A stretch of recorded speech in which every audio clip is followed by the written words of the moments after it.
천번을 불러봐도 내 눈에 눈물이 멈추지 않는 것은 십자가의 그 사랑, 나를 살리려 지신 그 십자가, 모든 물과 피 나의 더러운 죄 씻으셨네. 나를 향한 그 사랑, 생명을 내어 주사 영원한 생명을 내게 주심을 감사해. 천번을 불러도 내 눈에는 눈물이 멈추지 않는 것은 십자가의 그 사랑, 나를 살리려 하늘 보좌 버리신 나를 사랑하신 분, 그분이 예수요.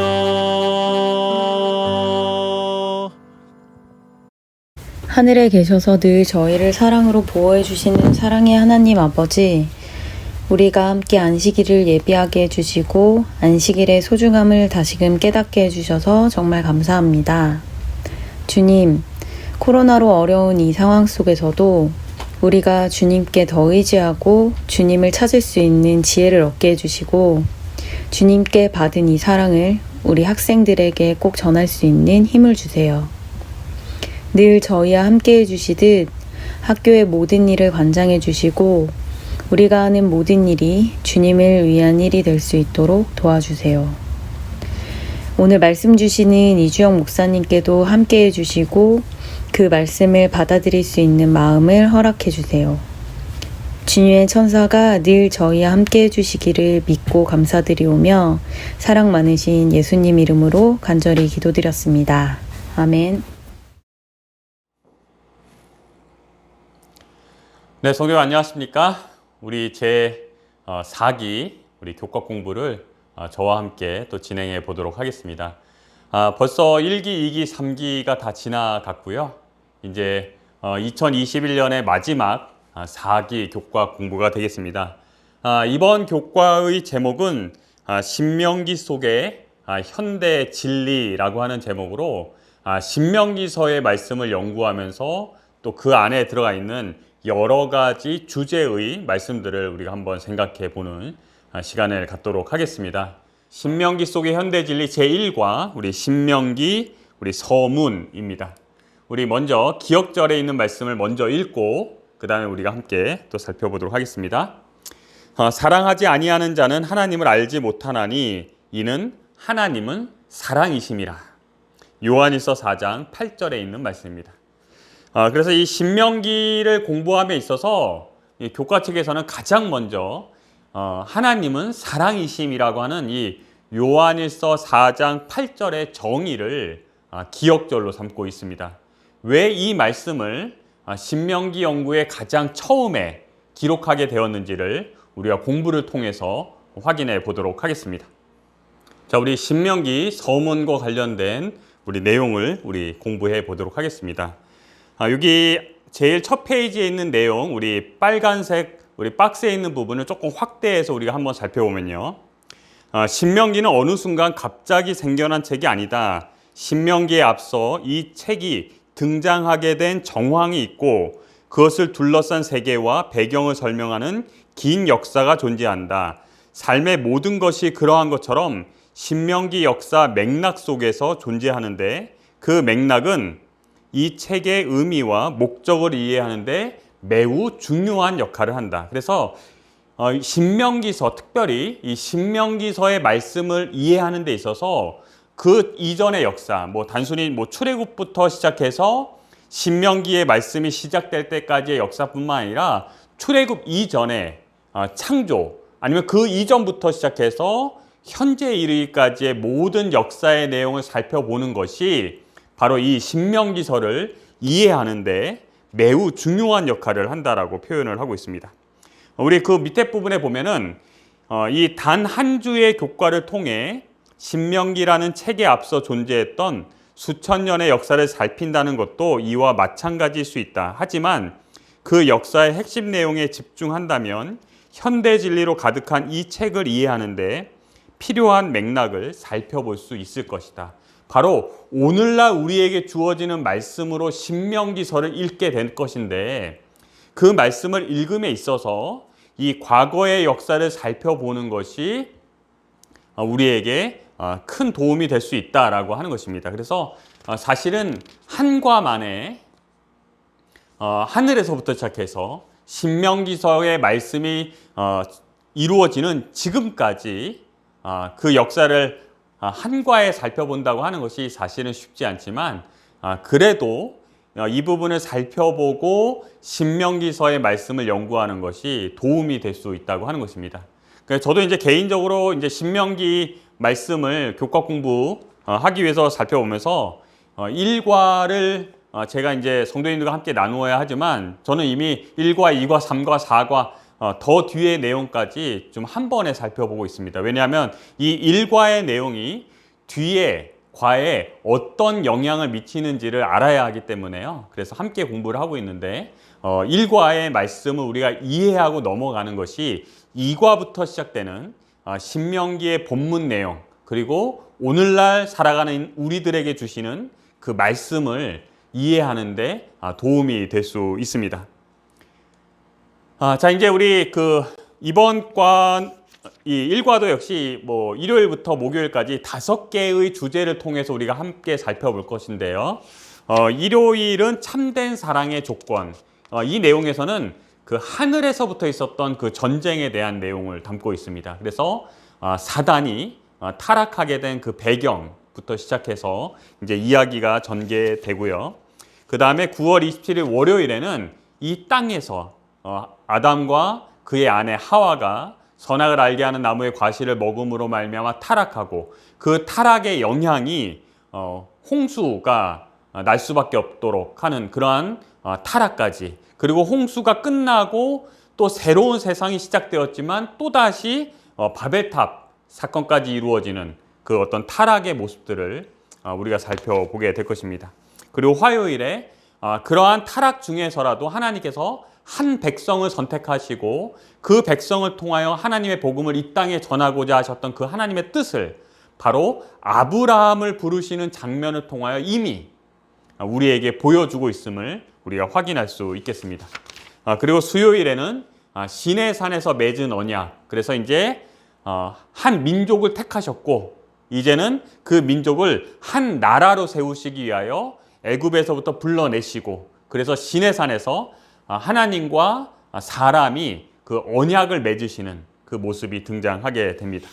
그리고 목요일에는 그러한 언약이 맺어졌지만 이 이스라엘 백성들이 하나님의 말씀에 대하여 불순종하고 배도하고 그리고 결국에는 형벌을 받게 되는 하지만 이러한 상황까지 왔던 백성들에게 다시금 신명기의 말씀이 전하여지는 그 이전까지의 모든 역사를 아주 간략하게 우리가 이번 과를 통해서 살펴보도록 하겠습니다. 9월 26일 참된 사랑의 조건입니다. 요한일서 4장 8절 하나님은 사랑이심이라. 오늘 우리가 기억절에서 읽은 말씀이기도 합니다. 이 하나님은 사랑이심이라고 하는 이 말씀으로 우리가 말씀을 시작하는데요. 사실 이 말씀은 성경의 모든 내용, 왜 예수 그리스도께서 이 땅에 오셔야 했고 또 우리를 위하여 죽으셔야 했고 또 우리를 위하여 모든 죄의 짐을 다 짊어지셔야 하셨는가에 대한 궁극적인 대답이 되는 것입니다. 하나님은 사랑이시기 때문입니다. 우리 교과책 내용에 보면은 위에서 세 번째 줄입니다. 이 본문은 하나님이 사랑하신다. 하나님이 사랑을 드러내 보이신다. 하나님은 사랑의 표시이다라고 이야기하지 않고 하나님은 사랑이심이라고 말한다. 그래서 하나님은 사랑 많으신 분, 우리가 이제 이 하나님에 대하여 생각하고 하나님에 대해서 공부할 때 하나님은 사랑이 참 많으신 분이야 라고 생각을 합니다. 근데 이러한 하나님은 사랑이 참 많으신 분이야 라고 하는 설명 속에는 어떤 면에서는 사람보다 사랑이 많으신 분, 어떤 비교적인 대상이 있는 거죠. 뭐보다 더 많으신 분, 하나님은 사랑이 많으신 분, 하나님은 사랑을 가지고 계신 분, 그리고 하나님은 사랑하시는 분, 하나님은 사랑을 이렇게 표현하시는 분, 이렇게 우리가 말씀을 할 수 있고 또 표현할 수가 있지만 그러한 표현들도 하나님을 완전히 드러내기에는 좀 부족하다고 하는 것입니다. 왜냐하면 성경은 하나님은 사랑 자체이시다라고 표현을 하고 있는 것입니다. 그래서 우리가 사실 사랑이라고 하는 것이 무엇인지 그 정의를 내리는 것 자체도 어렵습니다. 그리고 사랑이라는 것 자체를 정의를 내리는 순간 이미 그것은 사랑이 아닐 수 있습니다. 왜냐하면 사랑은 끝이 없기 때문입니다. 그래서 우리가 어떤 식으로든지 사랑이라고 하는 것에 대해서 정의를 내리는 순간 이미 사랑이라고 하는 개념을 어떤 닫힌 개념, 그것이 얼마나 크냐, 얼마나 좁냐의 차이일 뿐이지 그것을 이렇게 제한시키는 어떤 그러한 개념을 가지게 됩니다. 하지만 사랑은 끝이 없는 것입니다. 그리고 그 사랑은 바로 하나님은 사랑이시다라고 묘사하고 있는 것입니다. 물론 그 역으로 사랑은 하나님이다. 이것은 맞지 않지만 하나님은 사랑이시다라고 성경은 정확하게 표현하고 있습니다. 그러면서 이 교과 측에서 하나님은 증오이시다. 하나님은 보복이시다. 또 하나님은 무관심이다. 이러한 표현으로 되어 있다고 하면 우리가 굉장히 불안할 것이다라고 묘사를 하고 있습니다. 그러면서 성경은 하나님은 사랑이시다라고 묘사하고 있다는 것입니다. 그런데 저희가 가만히 생각을 해보면 하나님은 증오이시다, 하나님은 보복이시다, 하나님은 무관심이시다라고 표현되는 것이 아니다라고 하는 것을 우리가 알지만 은연중에 우리의 마음속에는 하나님에 대한 두려움, 하나님은 증오, 하나님은 보복하시는 분, 하나님은 나의 삶에 대해서 무관심하시는 분, 아니면 이 세상에 대해서 무관심하시는 분, 이러한 생각들이 은연중에 우리의 마음속에 들어오는 그러한 때도 있는 것이 또 사실입니다. 그렇지만 성경은 우리에게 하나님은 사랑이시다라고 우리에게 분명하게 말씀하고 있습니다. 그럼 우리 여기 그 부조와 선지자와 우리 각 시대의 대쟁투에 있는 말씀을 우리가 한번 읽어보도록 하겠습니다. 하나님은 사랑이시라. 그분의 본성과 그분의 율법은 사랑이다. 이것은 과거에도 그러하였고 미래에도 영원히 그러할 것이다. 그의 행하심이 예로부터 그러하시며 지존무상하며 영원히 거하시는 분은 변치 않으신다. 그는 변함도 없으시고 회전하는 그림자도 없으시다. 부조와 선지자에 있는 말씀이고요. 그 다음에 대쟁투는 끝났다. 죄와 죄인들은 없어졌다. 온 우주는 깨끗해졌다. 오직 조화와 기쁨의 맥박만이 온 우주의 만물을 통하여 고동한다. 생명과 빛과 환희가 만물을 창조하신 분에게서 끝없이 넓은 우주로 퍼져나간다. 가장 작은 원자로부터 가장 큰 세계에 이르기까지 만물은 생물계와 무생물계를 막론하고 조금도 흠이 없는 아름다움과 완전한 기쁨으로 하나님은 사랑이시라고 선포한다.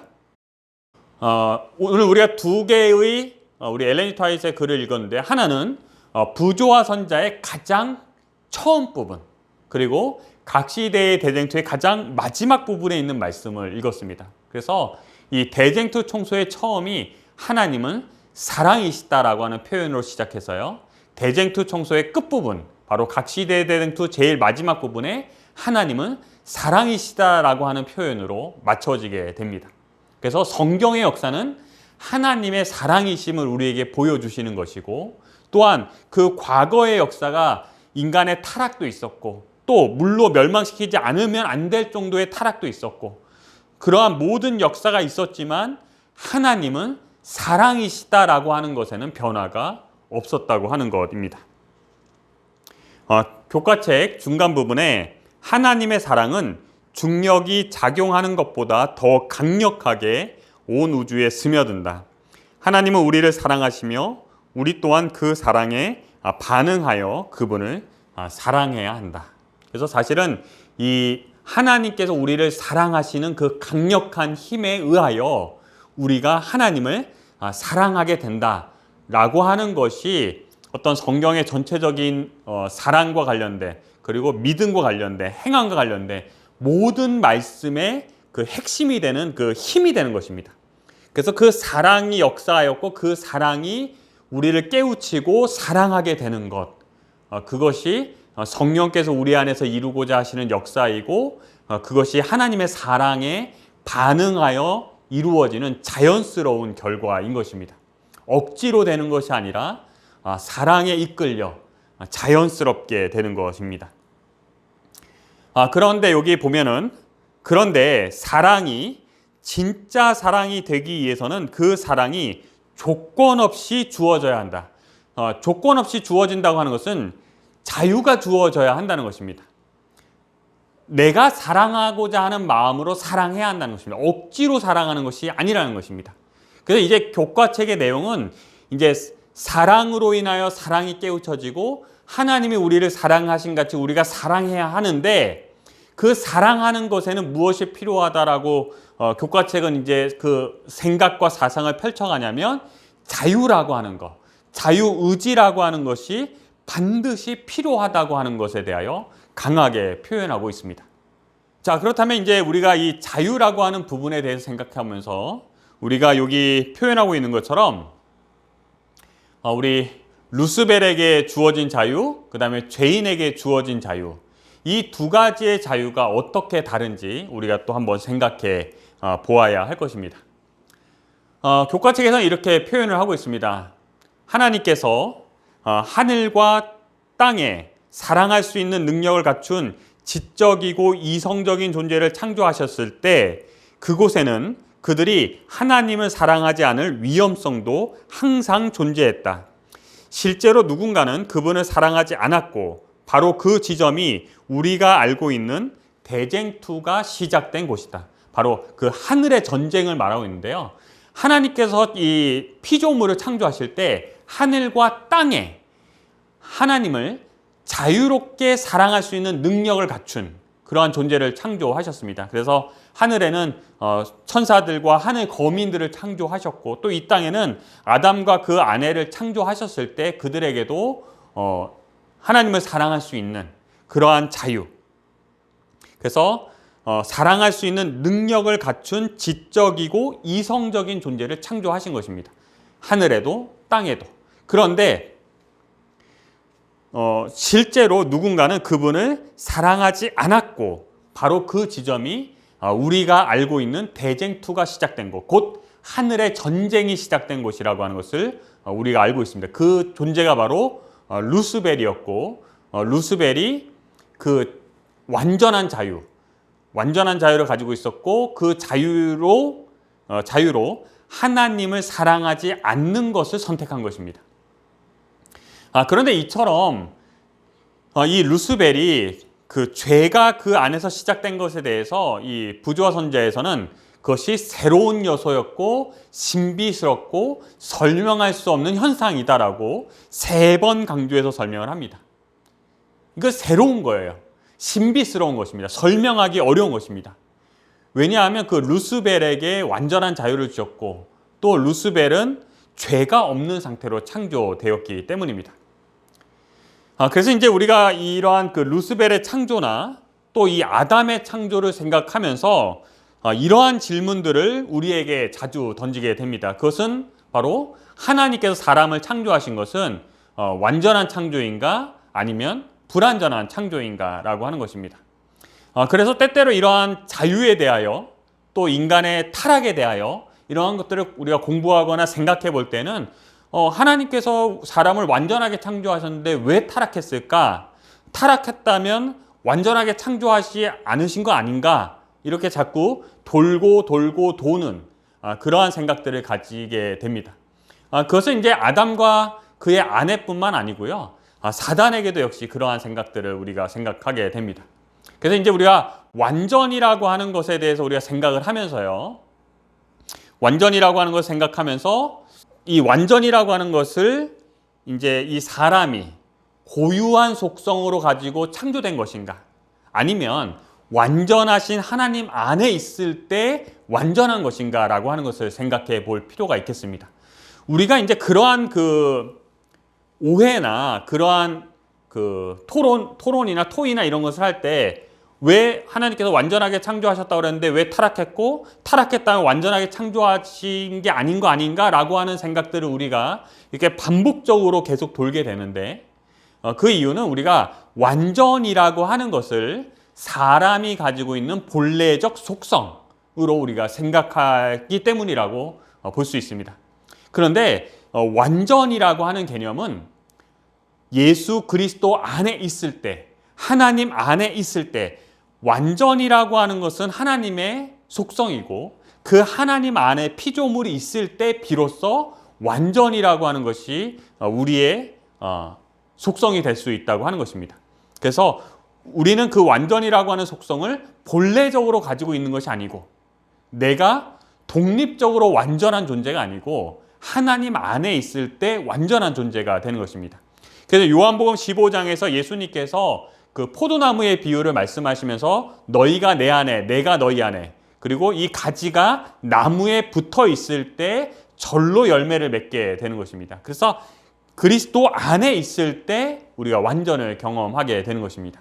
그래서 이러한 개념은요, 우리가 앞으로 뭐 칭의와 성화, 영광화 이러한 개념들을 생각할 때도 우리 성도님들께서 이 완전이라고 하는 것을 인간의 속성으로 볼 것이냐, 아니면 완전하신 하나님 안에 있는 그것을 완전으로 볼 것이냐, 이러한 부분들을 좀 생각하시면 우리가 가지는 그러한 여러 가지 질문들에 대한 어떤 답을 찾을 수 있는 실마리를 우리가 생각해 볼 수 있을 것입니다.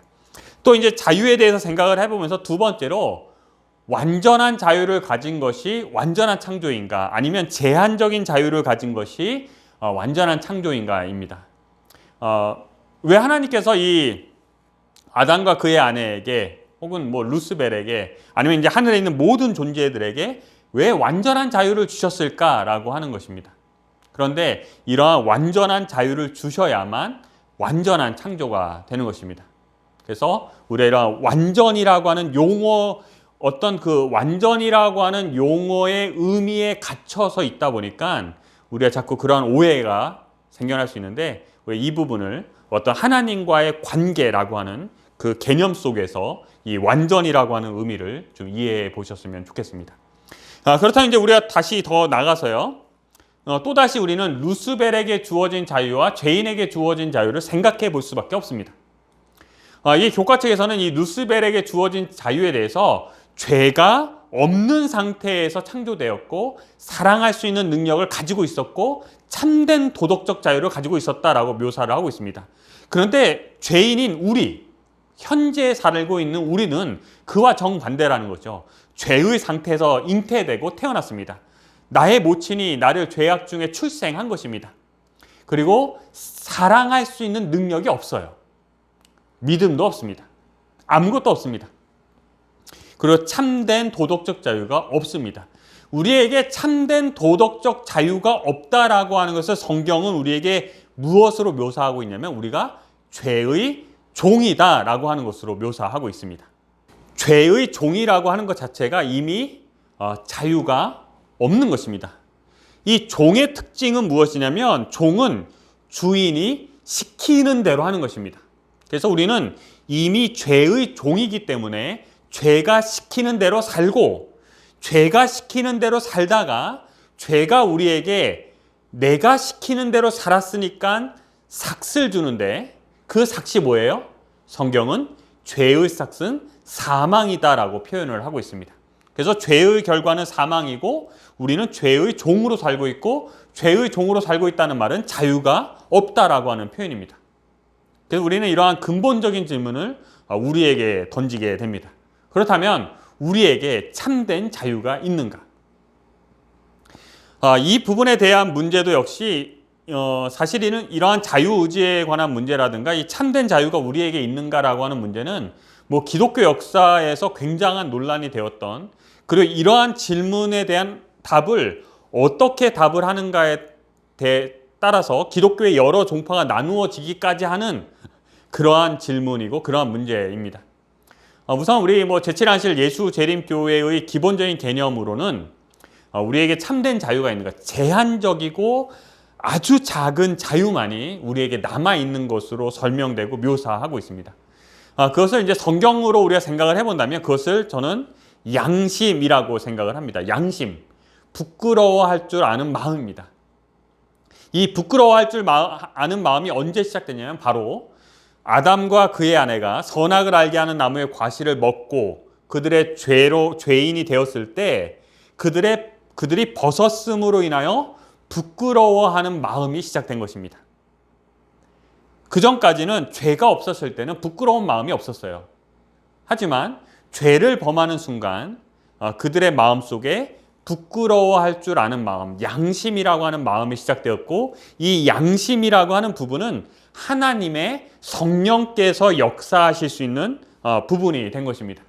그래서 우리에게는 참된 자유를 가지고 있지 않지만, 우리는 죄의 종이지만 하나님께서 우리의 마음속에 양심, 또 부끄러워할 줄 아는 마음을 넣어주셨고, 그리고 성령 하나님께서 우리 안에 역사하심으로 우리가 예수 그리스도를 믿고 예수 그리스도를 선택하고 예수 그리스도를 자유함 속에서 사랑할 수 있도록 우리에게 성령께서 역사하여 주시는 것입니다.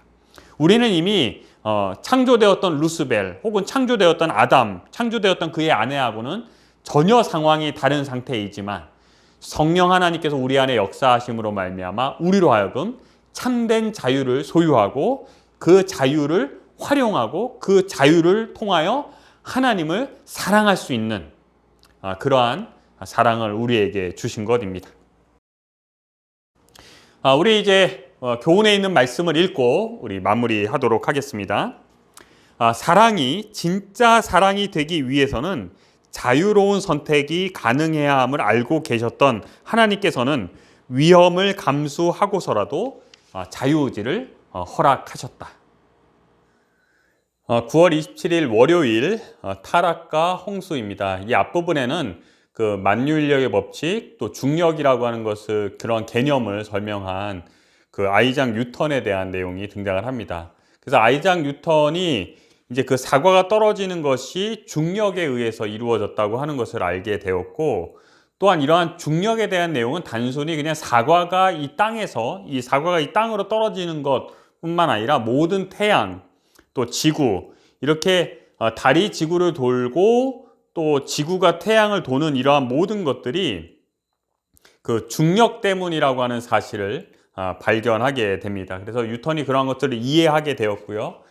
그러면서 이 교과책에서는 이러한 뉴턴이 이러한 이해를 갖게 되고 이러한 발견을 중요하게 보는 관점은 무엇이냐면, 그 오랜 시간 동안 많은 사람이 하늘을 주관하는 법칙들과 이 땅을 주관하는 법칙들이 다르다고 믿고 있었는데, 뉴턴은 이 믿음이 잘못되었다고 하는 것을 보여주었다는 것입니다. 그래서 이 중력이라고 하는 것은 우리가 지금 발을 디디고 살아가는 이 지구 안에서도 우리가 중력, 그래서 지구의 중심에서 우리를 잡아당기는 힘이 있고 우리가 그 힘의 지배하에 살아가고 있고, 또한 그것이 지구뿐만 아니라 온 우주, 특별히 태양계라든가 이러한 하늘에서 이루어지고 있는 일들에도 그러한 똑같은 원리로, 똑같은 법칙으로 이루어지고 있다고 하는 것이 이루어지고 있다는 것을 발견했다는 것, 그것이 이 뉴턴이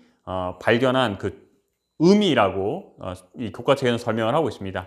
그러면서 이러한 의미를 통해서 설명하고자 하는 것은 무엇이냐면 바로 하늘에서 타락한 천사였던 루스벨, 그리고 이 땅에서 타락한 아담과 그의 아내, 앞에서 살펴본 것처럼 둘 다 완전한 상태로 창조되었고 또 죄가 없는 상태로 태어났고, 또한 완전한 도덕적 자유를 가지고 있었음에도 타락하였던 이러한 루스벨과 이 아담의 모습을 보면서 이 교과책에서는 뭐라고 표현하고 있냐면, 마치 그 아이작 뉴턴이 발견한 그 만유인력의 법칙, 그 중력이라고 하는 것이 이 땅에서도 이루어지는 법칙이고 하늘에서도 이루어지는 법칙인 것처럼 하늘에서 루스벨의 타락에 적용되는 법칙과 이 땅에서 사람의 타락, 특별히 아담과 그 아내의 타락에 적용되는 법칙이 동일하다라고 하는 것을 설명하기 위하여 그 아이작 뉴턴의 그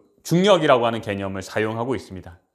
그래서 여기서 그 법칙, 그 도덕적 법칙, 타락한 그 도덕적 법칙은 무엇이냐? 바로 사랑하지 않기로 선택할 자유라고 하는 것으로 설명을 해주고 있습니다. 또한 이러한 그 사랑하지 않는 것을 선택할 자유가 있었던 사단이, 그 루스벨이 하늘에서 그러한 선택을 함으로 말미암아 타락하게 되었고, 이 땅에서는 아담과 그의 아내가 그러한 선택을 함으로 말미암아 타락하게 된 것에 대하여 묘사하고 있습니다. 이러한 인간의 타락 이후에 이 인류의 죄악은 더욱더 최악으로 치닫게 되었고, 결국에는 홍수로 말미암아 이 세상이 멸망될 수밖에 없는 상황에까지 이르게 됩니다. 그리고 이러한 타락 후에, 홍수 후에 하나님께서는 다시 이 세상을 깨끗하게 하시고, 특별히 노아의 후손인 셈과 함과 야벳을 통하여 새로운 민족이 형성될 수 있도록 하셨습니다. 하지만 얼마 지나지 않아 다시 인류는 하나님의 말씀을 믿지 못하고 바벨탑을 건축하는 것을 통하여 하나님께 대한 반역을 공공연하게 드러내게 됩니다. 그래서 이 인간은 선악을 알게 하는 나무의 과실을 먹었고요. 인간이 선과 악이라고 하는 것을 알게 되었을 때 인간은 선으로 기울어지는 것이 아니라 악으로 기울어지게 되는 그러한 운명에 처하게 되었고, 악한 마음만이 사람을 지배하는 것을 보게 되었습니다. 그래서 그 역사가 아담과 그의 아내가 선악을 알게 하는 나무의 과실을 먹고 한 세대가 지나기 전에 이미 그것은 살인이라고 하는 죄로, 그리고 그것이 몇 세대를 거친 이후에 이 세상에 있는 모든 인류를 죽이지 않으면 안 될 정도로, 온 세상에 있는 사람들을 다 멸망시키지 않으면 안 될 정도로 타락한 세상이 된 것입니다.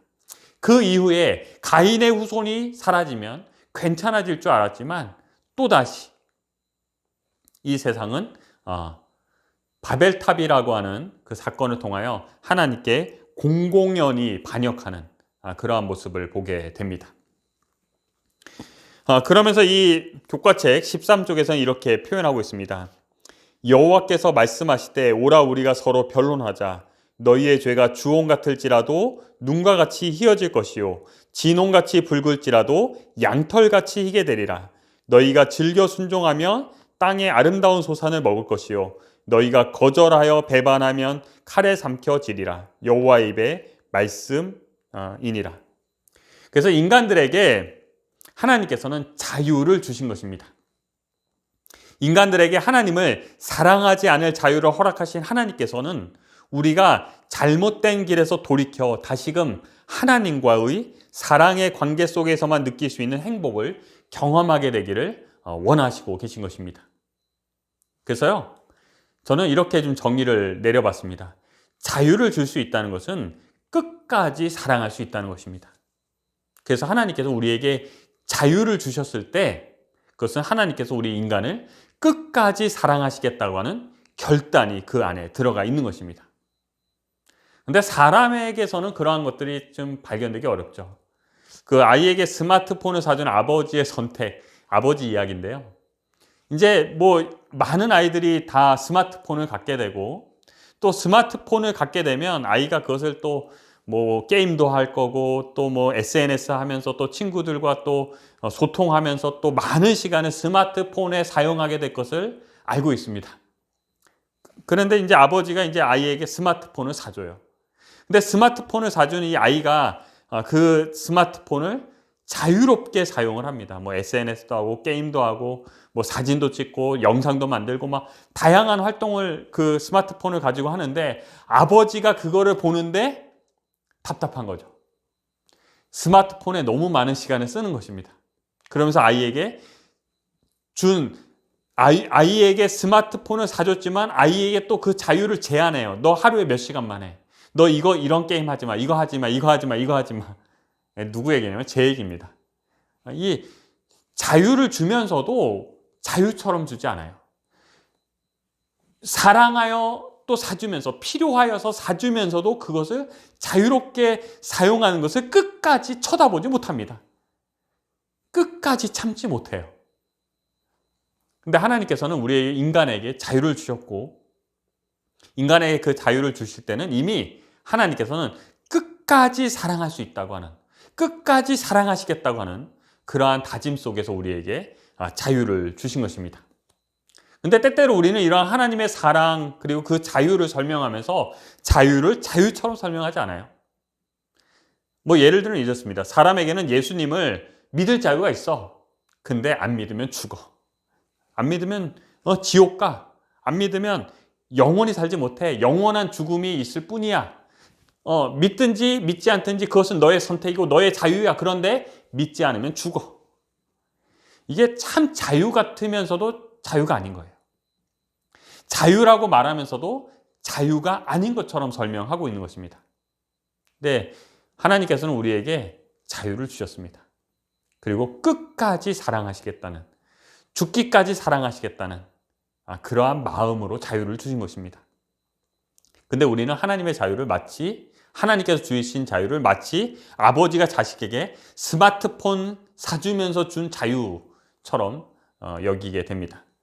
그래서 하나님의 마음은 나는 너가 어떤 선택을 하든지 끝까지 사랑할 거야. 이러한 마음으로 우리에게 자유를 주신 것입니다. 근데 왜 이러한 마음들을 우리가 살펴보는 게 중요하냐? 바로 신명기의 말씀을 우리가 그런 마음으로 연구해야 하기 때문입니다. 9월 29일 수요일 시내산에서 맺은 언약입니다. 우리 먼저 우리 출애굽기 19장 우리 4절부터 6절에 있는 말씀을 우리 함께 읽어보면요.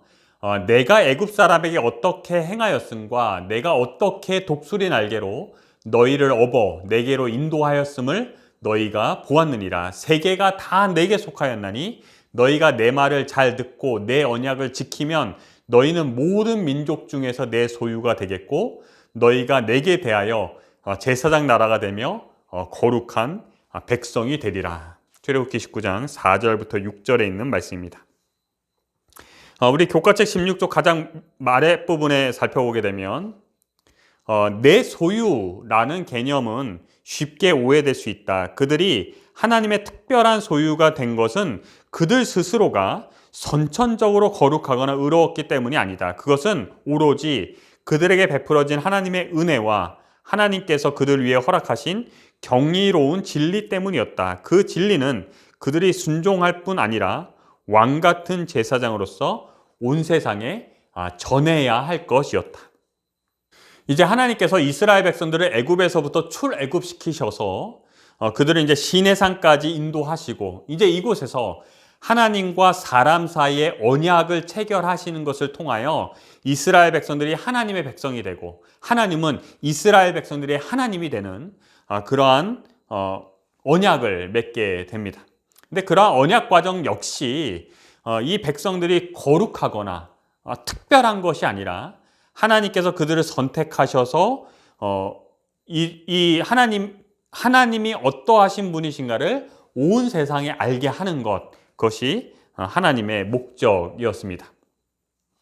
17쪽에 이어서 이렇게 표현하고 있습니다. 그리고서 하나님께서는 그들의 편에서 지켜야 할 언약의 조항들 곧 십계명을 주시고 그것을 비준하셨다. 제물의 피를 가지고 새롭게 만들어진 제단에 피를 뿌린 후에 모세는 언약서를 가져다가 백성에게 낭독하여 듣게 하였고 백성들은 다시 한번 여호와의 모든 말씀을 순종하겠다고 선언하였다라고 묘사를 하고 있습니다. 그래서 이 교과책에서는 이제 백성들이 모여서 우리가 이러한 그 여호와의 말씀에 순종하겠습니다라고 선언하는 부분에 대해서 묘사하고 있는데요. 이제 우리가 목요일에 가면은 바로 이러한 약속에 대하여 이러한 언약에 대하여 배도하는 그리고 형벌을 받게 되는 이 이스라엘 백성들의 모습을 보게 되는데요.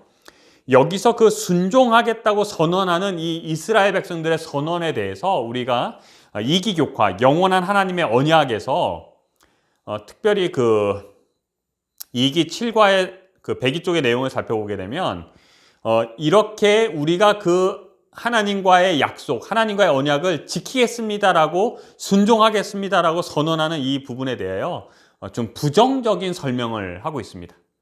내용을 보면은 문제는 순종하려고 했던 그들의 시도가 아니라 뭐 지도자, 우리가 순종하겠다고 하는 것은 좋은 거죠. 우리가 지키겠습니다, 말씀을 따르겠습니다라고 하는 것은 좋은 것입니다. 근데 그들이 드린 순종의 종류였다. 이스라엘의 역사가 보여주는 바와 같이 그들의 순종은 진정한 순종이 아니었다. 이렇게 묘사하면서 하나님께서 이스라엘 백성에게 언약을 제안하시자 그들은 다 행하겠노라고 약속하였다. 그러나 그들의 약속은 믿음이 아닌 행위에 기초하고 있었다라고 묘사를 하고 있습니다.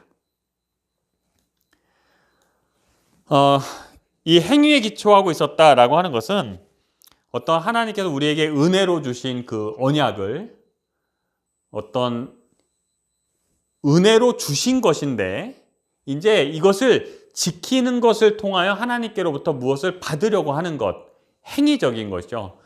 그러한 것으로 이 이스라엘 백성들은 그것을 받아들이고 그것을 스스로 행하는 것을 통하여 하나님의 어떤 그 축복을 받으려고 하는 그러한 모습으로 나타내 보여지는데요. 저는 사실은 이 부분에 대해서 좀 다르게 보고 싶습니다. 그것은 인간의 연약함이라는 거죠. 인간의 연약함을 보여주는 그 대표적인 사람이 그 베드로입니다. 예수님께서 이제 자신이 십자가에 못 박히시고 그리고 이 제자들이 다 흩어질 것에 대하여 말씀을 하셨을 때 베드로가 나서서 이렇게 말을 합니다. 베드로가 대답하여 이르되 모두 주를 버릴지라도 나는 결코 버리지 않겠나이다. 이렇게 대답하였습니다. 그때 예수님께서는 이 베드로에게 너가 나를 닭이 울기 전에 3번 나를 부인할 것이다 라고 그렇게 말씀하셨습니다. 그리고 나서 베드로가 그 말을 듣고도 뭐라고 표현하냐면 주와 함께 죽을지언정 주를 부인하지 않겠습니다 라고 답변을 합니다. 성도님들 생각에 지금 베드로가 이 말을 했을 때 이게 참말 같으세요? 거짓말 같으세요? 베드로가 이 말을 정말로 그렇게 하겠다고 말했을까? 아니면은 내가 이렇게 안 할 거지만 지금 예수님 앞에서는 이렇게 말해야지 하면서 말했을까요? 저는 베드로도 그렇고 오늘 우리가 살펴보는 그 이스라엘 백성들이 그 언약의 말씀을 들었을 때 그 말씀에 순종하겠다고 말할 때만큼은 사실이었다고 생각을 합니다. 진실이었다고 생각을 해요. 그런데 시간이 무서운 거죠. 시간이 지나니까 그때의 결심도 사라져버리고 그때의 마음도 사라져버리고 그때의 진실도 사라져버리는 거죠. 그래서 이 인간의 믿음은요 어떤 면에서 점 같아요. 점. 그래서 한번 내가 정말 하나님의 말씀에 순종하며 살아야지. 또 조금 지나서 하나님의 말씀에 순종하며 살아야지. 또 그리고 잊고 살아요. 그러다가 또 하나님의 말씀에 순종하며 살아야지. 하나님의 말씀을 따라야지. 내가 죽을지언정 주를 부인하지 않겠습니다. 모두 주를 버릴지라도 나는 결코 버리지 않겠습니다. 그 말을 하는 순간만큼은 진실이에요.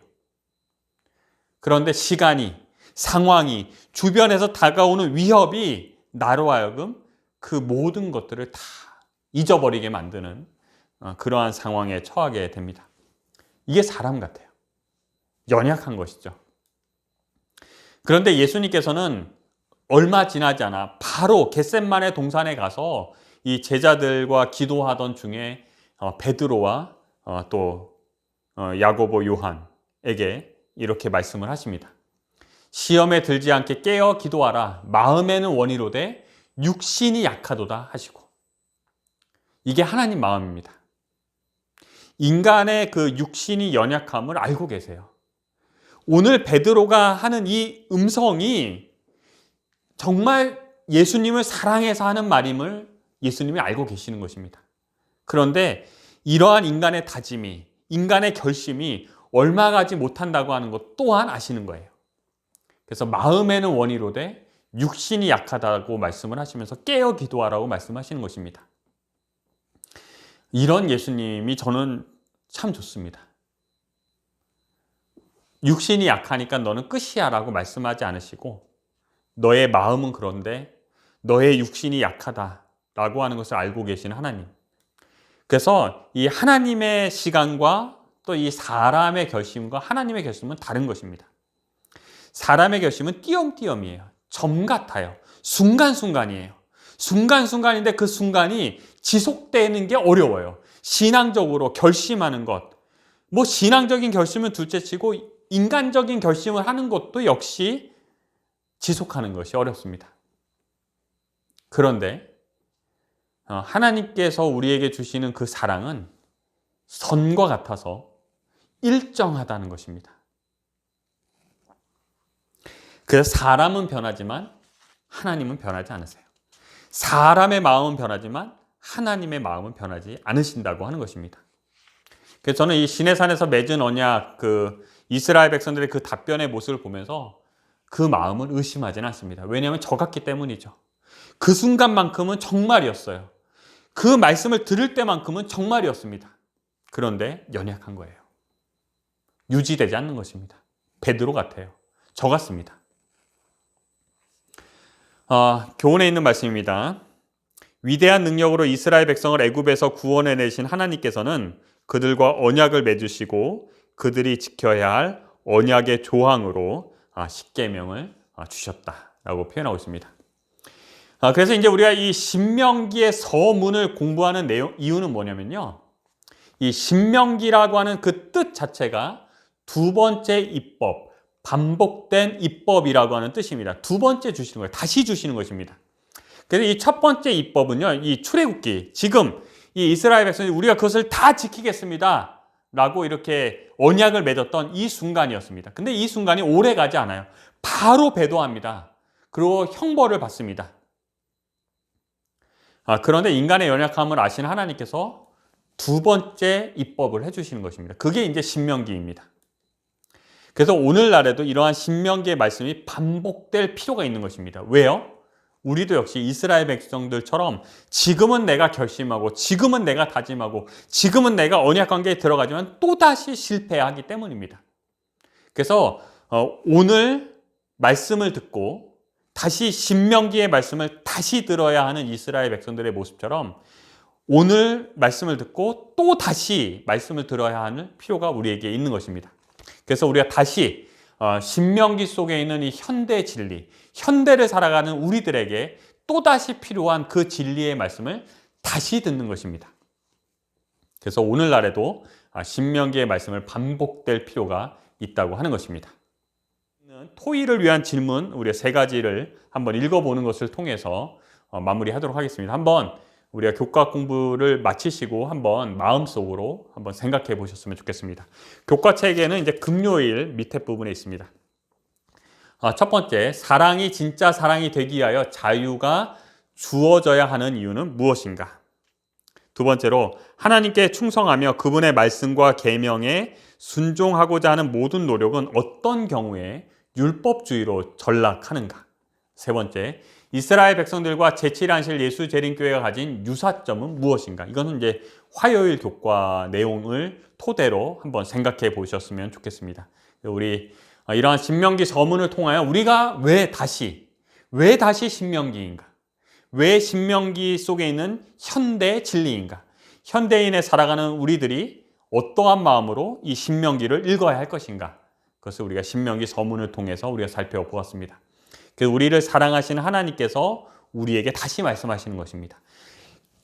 이스라엘 백성들은 결심하고 띄엄띄엄 결심하고 또 실패하고 또 실패하고 또 실패하는 삶을 살았지만 항상 사랑하시는 하나님께서 우리에게 다시 말씀하시는 것입니다.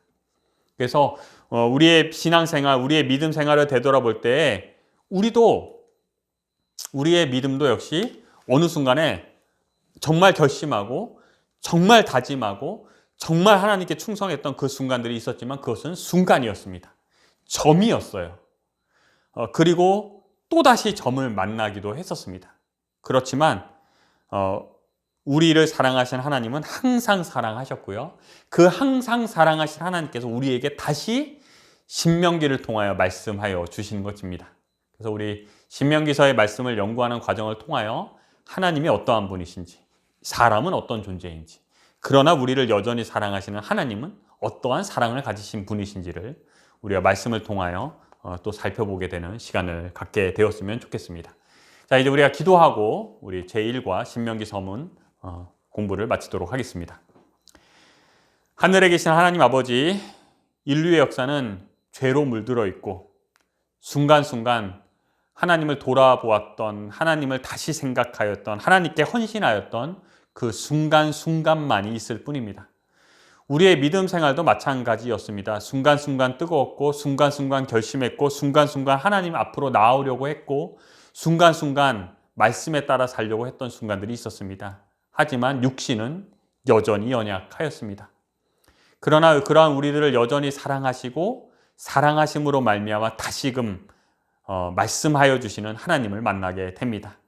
이제 광야의 모든 생활을 마치고 요단강 앞에서 가나안 땅에 들어가기 전 그 백성들에게 다시 신명기를 말씀하신 것처럼 오늘 우리에게 다시 신명기를 말씀하여 주시고 그 말씀을 통하여 하나님이 우리를 어떠한 마음으로 사랑하시는지를, 하나님이 어떤 분이신지를 우리가 발견함으로 말미암아 믿음으로 주를 따라갈 수 있는, 사랑하신 하나님을 사랑할 수 있는 그러한 역사가 우리 안에서 이루어질 수 있도록 성령 하나님 우리와 함께하여 주시옵소서.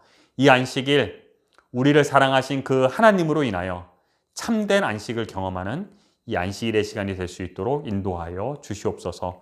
예수님의 이름으로 기도합니다. 아멘.